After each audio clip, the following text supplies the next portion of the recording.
What can be confusing is that the federal education loans are offered both directly by the federal government and also through lenders that offer both federal and private student loans. The federal education loans are the Stafford loan, the Perkins loan, the PLUS loan, and consolidation loans. Private student loans will have names that are determined by the lender, as well as different terms, interest rates, and fees that are set by the individual lender. All federal education loans have the same maximum interest rate and the same fees. Some lenders might waive some of these fees, but for the most part, you'll get similar cost loans from each lender.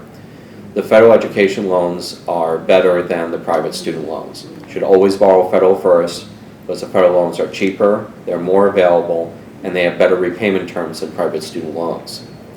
The federal loans have fixed interest rates, while the private student loans have variable interest rates that are pegged to your credit score.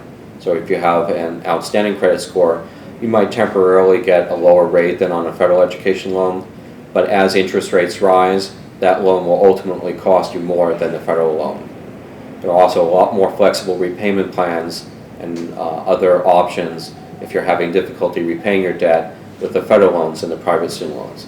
So borrow federal loans first and exhaust your federal loan eligibility before resorting to private student loans. And of course, you should rely on non-loan aid before you rely on loan aid. So apply for federal student aid, especially the grants. Search for scholarships, because every dollar you win in a grant or a scholarship is a dollar less you have to borrow. Two of the most common federal education loans are the Stafford loan and the PLUS loan. The Stafford loan is a student loan. It does not depend on your credit score. The student is the borrower on this loan. It has an interest rate of as much as 6.8%, though some versions of the Stafford loan have lower interest rates. The PLUS loan is a loan that is borrowed by parents of undergraduate students, and it's also borrowed by graduate and professional students for their own education. The PLUS loan has an interest rate of either 7.9% or 8.5%. It is not based on your credit score, but it does look at your credit history. Borrowers who have what's called an adverse credit history are not eligible for the PLUS loan.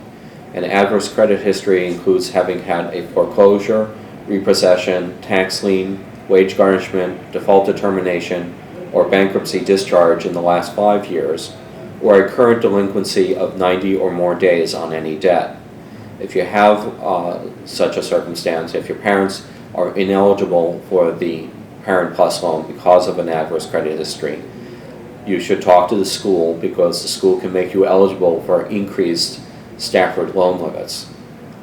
This will allow you to borrow more from the Stafford loan program, not as much as you could have borrowed from the PLUS loan program, but it certainly will make it a little bit easier to pay for college. Now, private student loans are based on your credit score. If you have too low a credit score, really bad credit, you're not going to get one of these loans, and you can sometimes get around that by having a credit-worthy cosigner. The lenders use the higher of the two credit scores to determine eligibility for the loans. They also base the interest rate and fees that you pay on the higher of the two credit scores. So if you have a really good credit score, you will have a lower interest rate and lower fees than if you have only a mediocre credit score. Another alternative to student loans, however, is what are called tuition installment plans. If you can afford to pay the college bills, just not all at once, a tuition installment plan allows you to spread out these school charges over 9 to 12 months for a small upfront fee.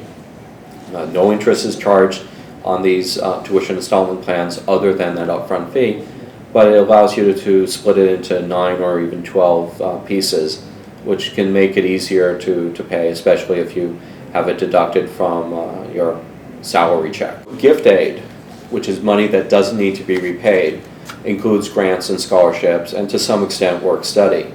You should maximize that before resorting to student loans, because student loans, although they provide cash flow assistance, represent a form of assistance that has to be repaid.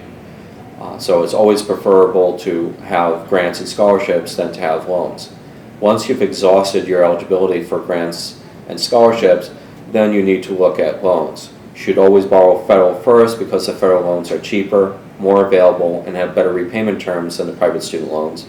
They also have fixed interest rates, while private student loans have variable interest rates, and they're definitely more available since they generally don't depend on your credit score.